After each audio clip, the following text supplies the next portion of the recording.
Great.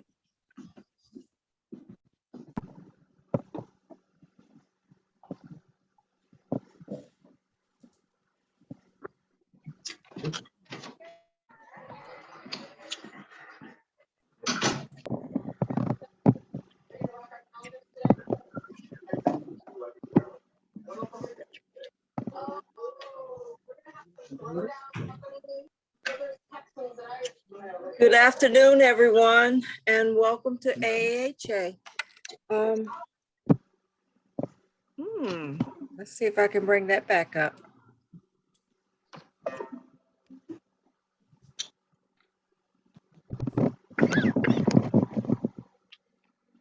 Okay, we're going to ask that everyone mute themselves at this point.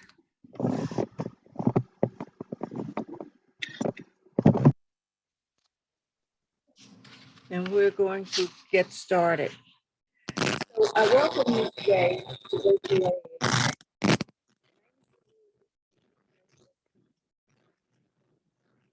AAHA.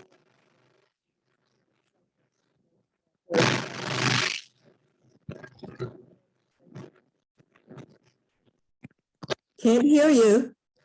I'm sorry. 1929. We can't hear you.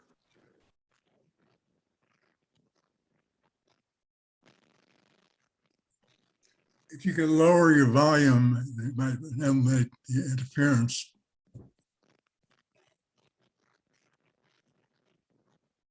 Are you able to hear me at this point?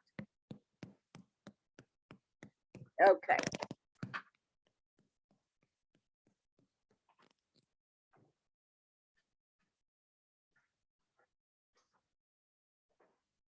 Good afternoon and welcome to virtual AAHA. 93 years ago, on January the 15th, 1929, Michael and Alberta Williams King celebrated the birth of their third child, Michael Jr., whose name was later changed to Martin Luther.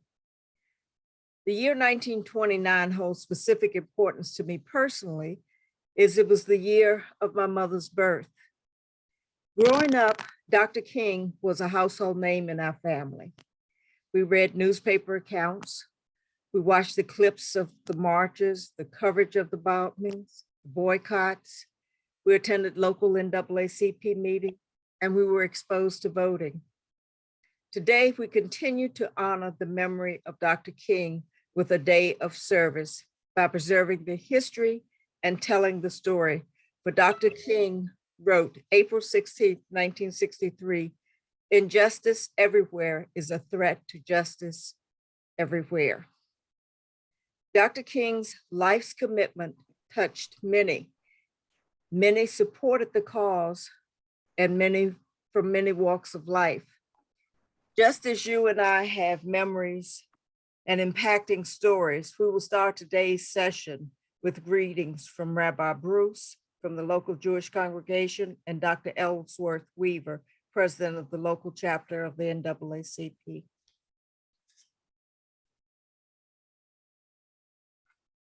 Karen, was that my cue or who's going first? It's up to you guys. You are. Age before beauty. So go ahead, sir. Okay. First, good afternoon. Remember that beauty was a horse. You know, this is a wonderful event in brotherhood and sisterhood. I'm feeling the love. Good afternoon, everyone. I do take this opportunity very proudly to be the representative of a local branch of the NAACP in commemoration of the life of Dr. Martin Luther King Jr. But before I pass the baton, there's one thing I'd like to share with all of us, and perhaps many of us don't recognize it or don't remember, or it's not a high point of Dr. King's life, as far as many are concerned. But this was an article written by H. Michael Harvey, and it's entitled Dr. King's Last Motel Room. And and it concentrates on suite 306.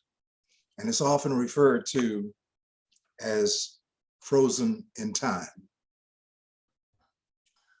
Room 306 at the Lorraine Motel will be forever frozen in time.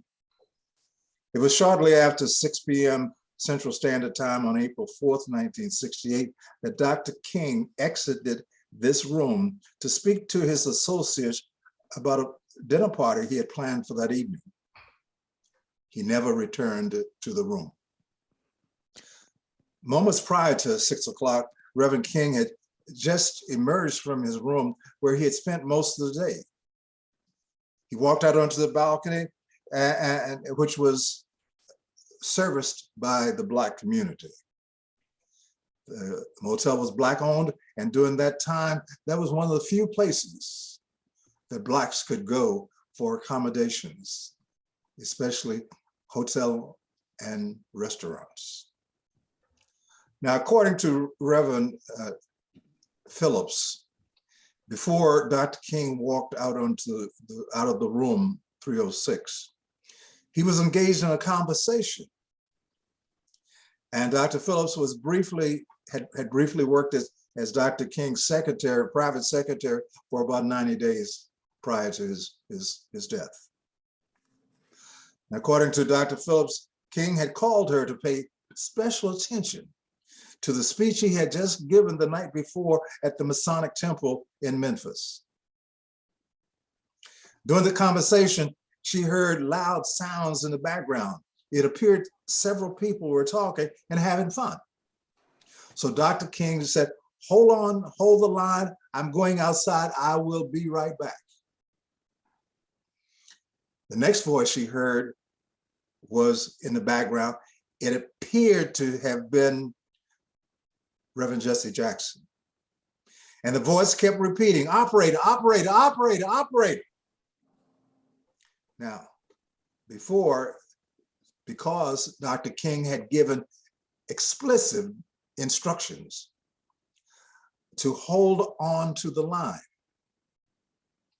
she did not give up the telephone line for who she thought was Reverend Jackson to make a phone call to come assist Dr. King. Reverend Jackson kept saying, "Hang up the phone, hang up the phone, hang up the phone. I need a clear line." He kept yelling. Like the undisturbed room 306, Dr. Phillips' mind is frozen in time, wondering what would have happened if she had released the line earlier. Would Jackson have been able to summons for help to save Dr. King's life? We'll never know the answer to that question. King was pronounced dead about an hour later, which would have been about 7 o'clock Central Standard Time.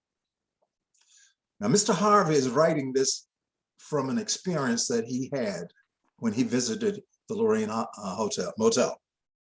And he says, as we approach the 50th anniversary, and this was written about 2018, of that fateful day, Mr. Harvey took a trip to the rooms 306 of that hotel. This was his second visit. Of course, in 1997, before the museum had been built, he had toured it with some of his colleagues for an annual meeting of the National Bar Association.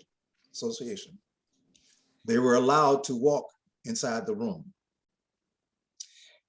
What struck him was the sight of the last cigarettes that Dr. King had smoked. Their butts were still in the ashtray, undisturbed. Prior to that time, he said, "I had no idea Dr. King was a smoker, but I learned in 1972 from a college professor, Dr. King also preferred scotch with milk."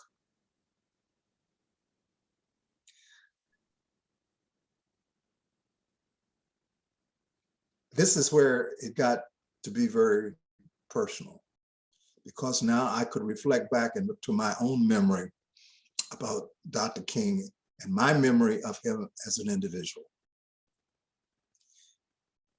He says, Mr. Harvey says, he went on a tour of the facilities now that it had been renovated. But he couldn't help but get emotional because he could still see the faces of white American patriots who were concerned about how this nation could treat other human beings with such insensitive indifferences to the ideas of democracy. And I think we still see that happening today. And he said, as they journeyed up to the room 306, which is now viewed through a plexiglass wall, you are invited to go across the street and tour a flop house, which was part of the civil rights movement, where James Earl Ray is believed to have fired the fatal shot that killed Dr. King. The motel is still standing today. It's instantly recognizable and appears as though it was suspended in time. There are two large cars, a white 1959 Dodge Royal with lime green fence and a white 1968 Cadillac. They are parked in front of the motel, and the aqua doors to the rooms are etched with very, very sparse font. A large white reef stands or is attached to the balcony in front of room 306 to memorize the spot where Dr. King stood at the time of his assassination. Room 306, forever frozen in time. Thank you.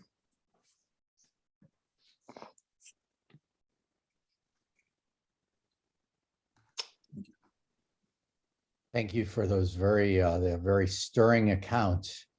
And what I would like to do briefly this afternoon is I would like to share what is a unique phenomenon on the Jewish calendar, because today in the synagogue, we read from the portion in the Torah in our sacred scripture.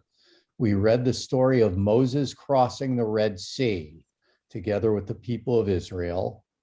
The second thing is that Monday we commemorate and celebrate Tu B'Shvat, the New Year of the Trees. The Jewish calendar has a time set aside for the planting of trees.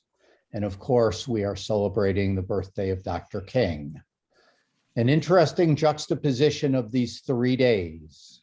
Number one, on a day in which we are celebrating the planting of trees, we are mindful of the seeds that Dr. King planted, many of which he did not live to see, but it is reminiscent of a famous Jewish story that an old person was seen planting a tree by a young person who responded, "Sir, you're never going to see that tree blossom. Why are you planting it?" To which he replied, "As my parents planted for me, so I plant for my children." We know that before that fateful day in room 306 in Memphis, Dr. King had planted countless seeds that will continue to bear fruit, and that it is partially our responsibility to make sure that we let many of his hopes and dreams blossom. The second thing that I wanted to share is that in the midst of crossing the Red Sea, our ancestors needed to have faith. And one of the most beautiful quotes that I have heard attributed to Dr. King is the quote, "Faith is taking the first step, even when you don't see the whole staircase." Amen. Well, certainly our ancestors at the Red Sea took a step not knowing where that was going to take them. And so Dr. King took many steps And some of you probably took steps with him, actually, in many of his marches, to be able to take us to a place where we don't know where we're going to end up, but we know it is better than the place from which he began, in the same way that our ancestors ended up in a better place than being enslaved in Egypt.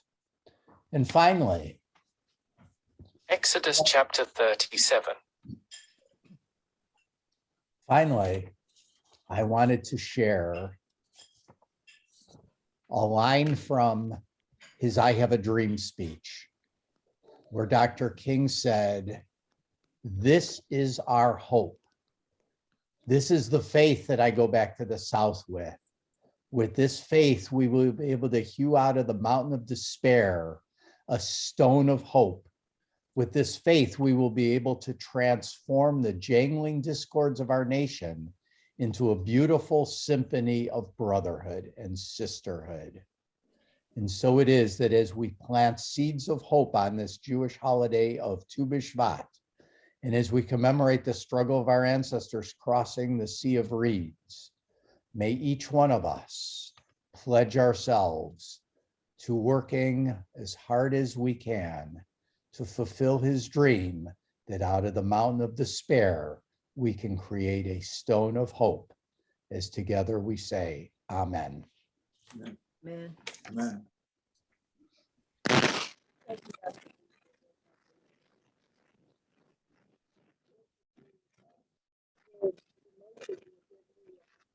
Everyone else who has called today.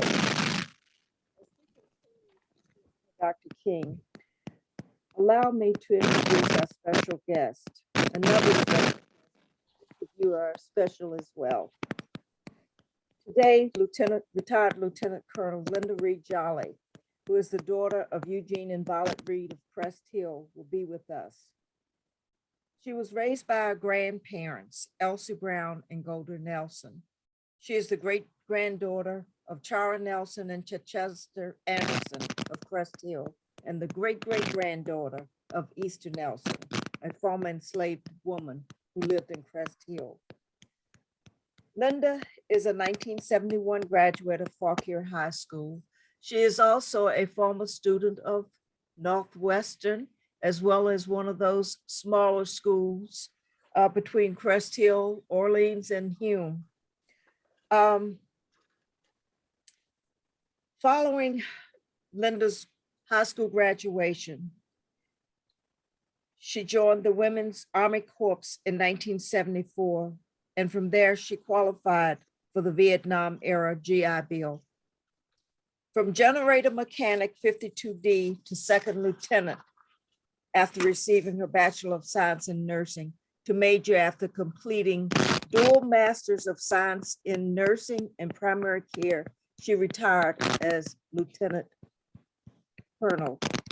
She is married to Dave, a Vietnam veteran who is retired after 20 years of service, and they have 2 sons and 2 grandchildren. I think I have that number right, Linda.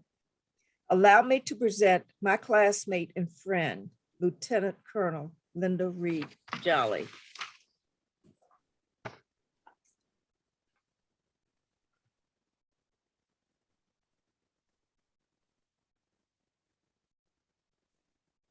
I'm going to step. Sorry, I got it. I got it. Okay. I was trying to push the button on the little camera and it wasn't working, so I had to go to the little hand thing, to my little mouse. Okay. Anyway, good morning. I'm so glad to be here. I'm glad to be able to speak today. I really like that coming out of the mountain speech that Mr. Ott referred to, because that was part of my speech too. Today we celebrate Dr. Martin Luther King Jr. His I Have a Dream speech on August the 28th of 1963 still vibrates like a supercharged electrical wire that fell on the brown swell of my mind. I was only 11 then when I heard him speak, but now in my 65-year-old memory, his speech still feels like it just happened yesterday. When I first heard it on our old black and white TV, I was amazed to see a Black man with such a booming voice command everyone's attention. I did not know then why over 250,000, mostly Black people, were gathered there on the mall in Washington, D.C. that day, or why my grandparents made us sit so quietly in front of that old TV. They were simply mesmerized. It was as if we were all in church. And now I understand why they made us sit and listen. It will always be one of the great speeches of our time. It still stands so strong, like that statue of him coming out of that mountain of despair in that park in Washington, D.C. When you go through that gap in the mountain, you see that there's another little piece of granite with Dr. King standing in it. He's got his arms crossed kind of across his chest, and he's standing there frozen in time in that little stone of granite. And he looks like he's staring, they say, at the cherry blossoms.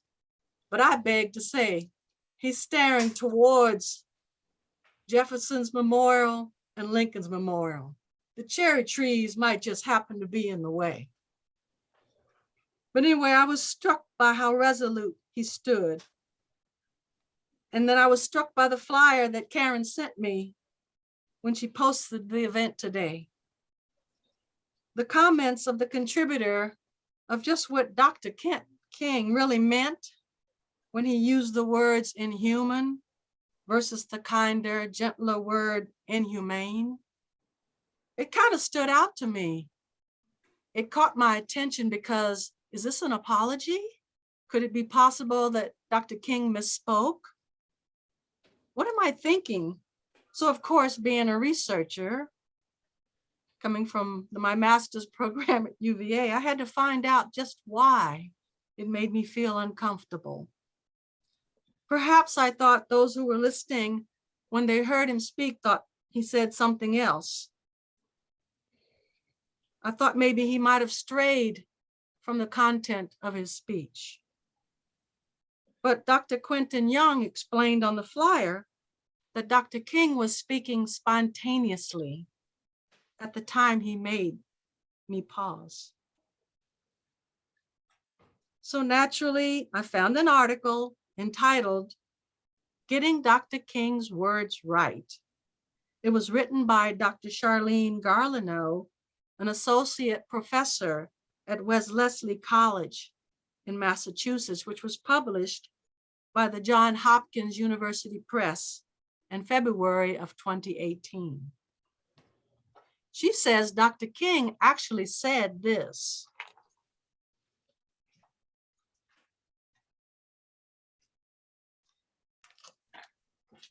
"We are concerned about the constant use of federal funds to support this most notorious expression of segregation. Of all the forms of inequality, injustice in health is the most shocking and the most inhuman because it often results in physical death." It goes on to say, this documented quote, the second sentence, differs from the more common quote that was listed on the flyer in three striking ways. First, King spoke of injustice in health, not in health care. While it is impossible to know whether there was a meaningful difference between health and healthcare for King, his unfailing attention to poverty, racism, education, and housing, what we now call the social determinants of health, makes clear his moral concern beyond healthcare alone. Second, King said that injustice in health is inhuman, not inhumane. The distinction here is likely significant as a matter of degree. Inhumane suggests a lack of compassion for human suffering or pain, whereas inhuman is definitely a lot more extreme. It suggests a denial of humanity so egregiously cruel that it is or should be beyond human action. The final difference in King's actual words compared with the more popular version is perhaps the most important because it reveals King's belief about why health injustice is inhuman. Injustice in health is the most inhuman form of inequality, says King, because it often results in physical death. King could not be plainer. Human lives end because of this injustice. Death, as one of the most brutal consequences of radicalized injustice, is erased from King's words by the exclusion of that final phrase that should have been included in the flyer. The ubiquity of King's words today in whatever form reflects not only their rhetorical power, but also King's abiding moral authority. The 21st century legacy of King's gift of these words is that we have a social responsibility to raise the consciousness of the nation so as to end the shocking and inhuman injustice. Ah, now we have it. Dr. King actually said what he truly felt. We can't soft pedal it. He was spot on in the use of the word inhuman. As a great orator, we all know he knew the power of words. And a single word can come at you like a slap in the face to get your attention, or a slap on the knuckle if it's a good sister. It definitely got the message across the foggy bottom of our brains. Dr. Garlano informs us that the adjectives inhuman and inhumane have related meaning, but they are not usually interchangeable. The old Oxford Dictionary defines inhumanias as destitute of compassion for misery or suffering in men or animals. It is a very old dictionary word that dates back well past beyond the 1870s or 80s. Oxford took words from very old English so they could best educate their students who attended the universities there in England. Nowadays, even some slang is being incorporated due to its widespread use and understanding. But let's be blunt. The politics of Black healthcare in this country is inhuman. It is cruel and barbarous, and it should elicit a tear from every politician who seeks to minimize or ignore the human suffering of our Black citizens and other citizens of color who live in one of the richest countries in the world. Their actions and inactions make us all a little less human and devoid of compassion. I ask you, is that the image we want to show the rest of the world? I found another quote attributed to Dr. King in which he states, "In the end, we will remember not the words of our enemies, but in the silence of our friends." Should we then just shun our friends for their silence, or look them straight in the eye and say, "You let me down as a friend"? I have to put my glasses back on. I am hurt and offended by your inhumanity, and that you did not act like a true friend would. With that, then, you can turn on your heels and walk away holding your head up proudly. We may have to steel ourselves against the hurt in our hearts at the loss of someone we thought was a friend. A phrase from Matthew 10:14 in the King James Bible comes to mind.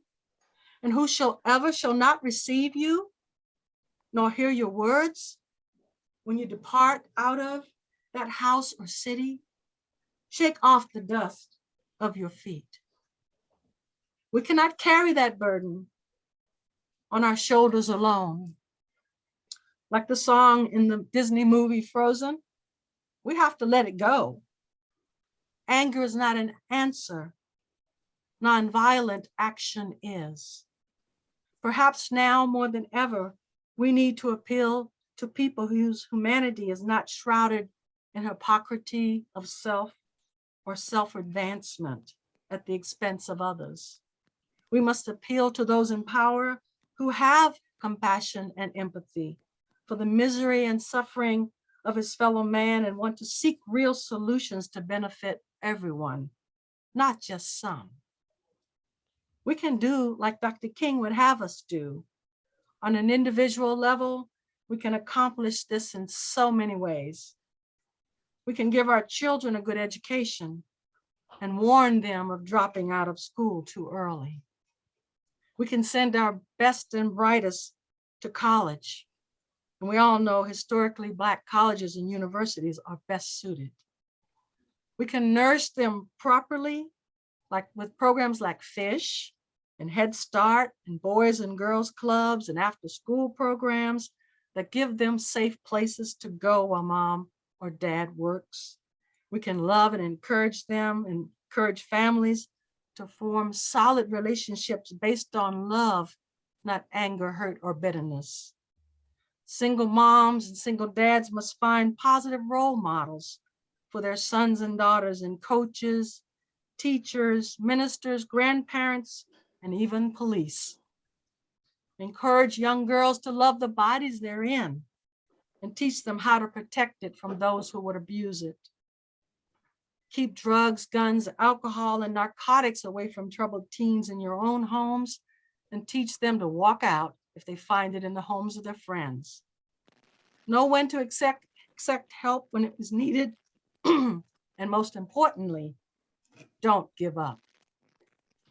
In a 2016 article in US News by Riza Lavizo Murray and David Williams, they wrote, "Being Black in America is bad for your health." I have to agree, it's still true. 53 years after Dr. King's assassination on April the 4th, 1968. As a retired nurse, practitioner, and former adjunct professor, I can agree with the authors that we must acknowledge the link between race and poor health in America before we can meet our nation's daunting health equity challenge. Researchers at Virginia Commonwealth University concluded that where you live can do more with how long you live than your DNA, medical history, insurance status, or experience with the healthcare system. They concluded that when it comes to good health, our zip code can be more important than our genetic code. Oh, wow. The Harvard Business Review of April 2016 by Dr. John Z. Ayanian, speaks about the cost of racial disparities in healthcare.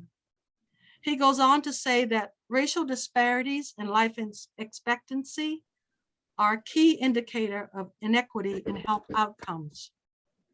As I researched why this might be so, I took to looking for studies that hit us a little closer to home. I found an article dated 20 May 2019 by the Northern Virginia Health Foundation entitled, "In Arlington, a new report reveals stark disparities in health and well-being."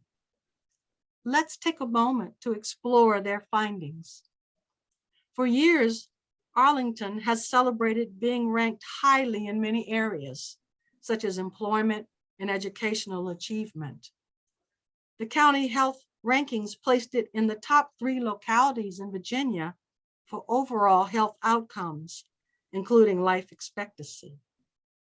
But a darker, less acknowledged image emerges from another report in that same article. It says a decade of difference exists in the life expectancy of Arlingtonians of color who live in 15 smaller pockets of the community. Those 15 pockets are called islands of disadvantage. They exist within Arlington's 26 square mile radius. Its residents face multiple serious challenges interspersed among some of the region's wealthiest communities. Among them The percent of children living in poverty is up to 5 times higher in certain neighborhoods. Residents making less than $50,000 a year report poorer mental health. The teen birth rate for Hispanic residents, is 10 times higher than it is for whites. Black residents are 8 times more likely to be hospitalized for asthma-related conditions than white residents. It concluded who you are and where you are can make a decade of difference. I found an interesting chart published by the Kaiser Family Foundation, or KFF, in 2022 that shows very clearly how health disparities are driven by social and economic inequalities. It showed a chart, it's hard to read, but it looks like this. And I can't go through the whole chart. It's a whole new discussion in itself. But if you just focused on the healthcare system, it's on the very last area of the chart in the dark green area. It's hard to see, but it talks about if you just focused on the healthcare system, which I thought should have been at the front of the chart, not at the end. It says it involves health coverage, provider and pharmacy availability, access to linguistically and culturally appropriate and respectful care, and quality of care. All these social and economic determinants in that chart feed into the causes of mortality, morbidity, life expectancy, healthcare expenditures, health status, and functional limitations that are in another block that all fall under racism and discrimination. This chart is a whole discussion in itself when you drill down into all those areas that impact how and why health disparities exist among us at all.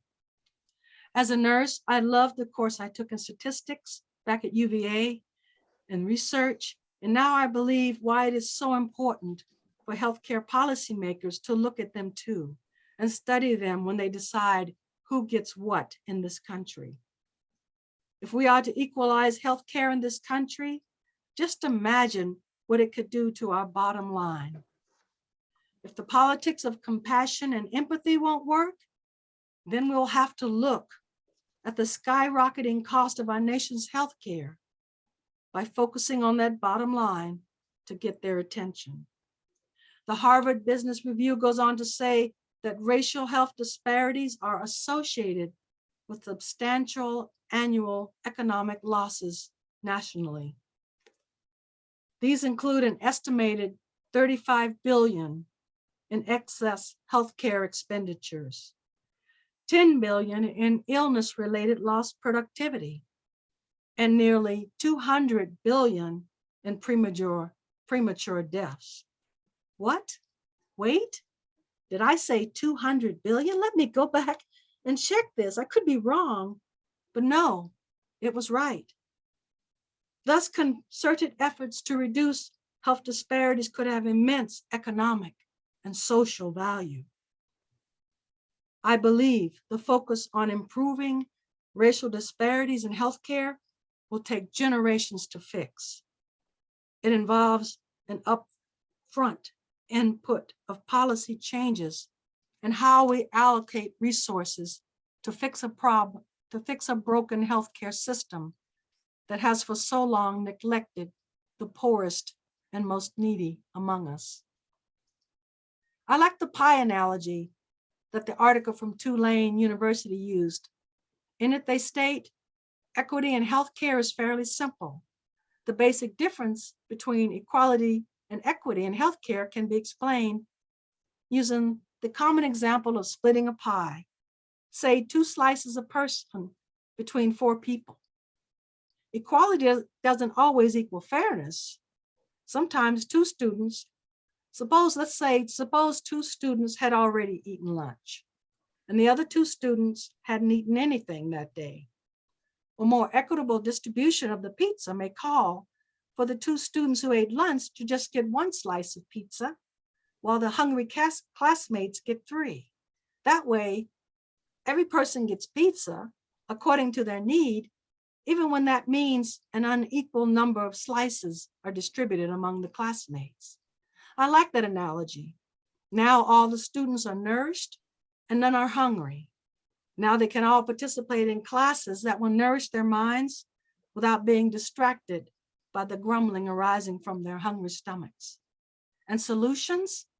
Let's look to how our elders handled solutions. Karen might not remember my grandparents raised me and my 2 brothers, so my mom and dad could work and live in Washington, D.C. I'll have to share a true story with you that we can all laugh about now. Back then, it was pretty scary and a little serious. My grandpop, Golda Anderson, and I remember Karen said Nelson, but his last name was Anderson. He used to be a tenant farmer for a very wealthy family in our community. In fact, the town nearby is named after him and that family. When my grandpa got his own piece of land, it was a piece of bottom land, and it wasn't valued very well because of where it was located. But he raised chickens, turkeys, hogs, and we had a small garden just down the hill from the little bungalow he and my grandma shared, Elsie Brown Anderson lived in. We had an outhouse in the days of our youth, and that outhouse sat next to an old chicken coop across from our home, maybe 300 feet or so near the wood line. It sat uphill from the garden, which sat directly below it. As children, we didn't know that that garden would become a swamp when the heavy rains came in the spring. So Grandpa put his corn and young potatoes and beans in little hills, and he always put his planting off until late March or April. Now you all know what happens when you drain a swamp, right? Where do all the storm waters go when the heavy rains come? I'll tell you what Grandpa Golda did. He put on his black rubber Otics and waded into that muddy field. Somehow he avoided the possibility of what Dr. King referred to as flotsam and jetsam from the little outhouse, if there was any at all. He went in like a gladiator, armed with a shovel and a hoe, to deepen the trenches around the tender corn stalks, potatoes, and pole beans. By doing this, he allowed the storm waters to flow uninterrupted into the spring below our garden. The way he handled the storms of life were inspirational. It taught me you really do have to be in it to win it, or to risk it for the biscuit, some say. I want to close here with another quote I found by Dr. King. It was printed on a postcard I was using in a bookmark that fell out onto the floor as I rumbled through my own library at home a few days before I sat down to write this speech. It comes from Dr. King's acceptance speech of the Nobel Peace Prize he received in Norway on December the 10th, 1964. In it, he says, and I quote, "I have the audacity to believe that peoples everywhere can have 3 meals a day for their bodies, education and culture for their minds, and dignity, equality, and freedom for their spirits." I don't know about you, but I still believe. Thank you so much for your attention today. May God bless and keep you. And let's keep his dream alive.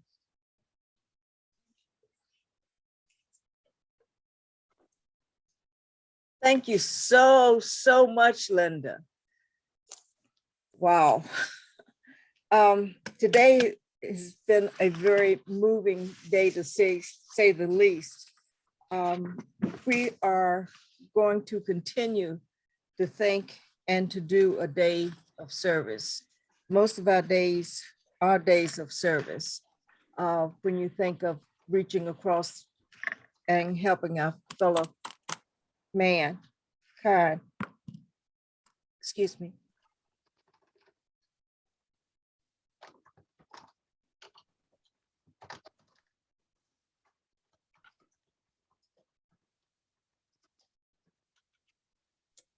Thank you, Karen, for having me. I appreciate you. I love you, sweetie. Thank you. I had a little thing going on there. I had to catch my breath. I want to thank everyone for participating today and joining us as we discuss a little bit more and learn more of Dr. King's life and his legacy, and looking in the mirror to see where we need to go from here. We are getting ready for a winter storm, from what I understand, according to the weathermen and women that's out there doing their jobs. So we're hoping that everyone takes the time to do what they need to do to be safe.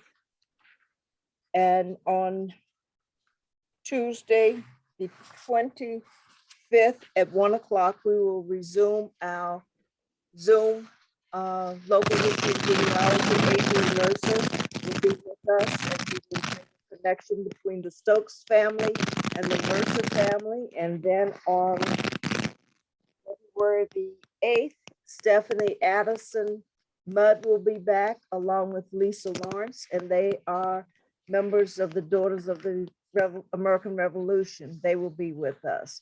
Christine Taylor Lewis is with us, and she is our community outreach person, and she will be hosting those two upcoming events. And today, again, I really have to thank Rabbi Bruce, Dr. Weaver, and of course, Lieutenant Colonel Linda B. Jolley. For just in case you're not aware, that Black History Month, the theme is African Americans in healthcare. And that was the reason we decided that we would give Linda a little tidbit or biscuit to get started on, because we wanted to make sure that most of our work this year, where we could bring in healthcare, that we would bring that into the forefront, into the minds of people. And Linda, again, we appreciate and thank you, because you knocked it out of the ballpark, whatever they say. All I know is you did a home run in my mind. And you stirred a lot of emotion, as did each person here today. I thank everyone so much for participating, and we're going to sign off, and this will be up on Facebook, I believe, from what I understand. All righty, thank you, back to you. All righty. Bye-bye.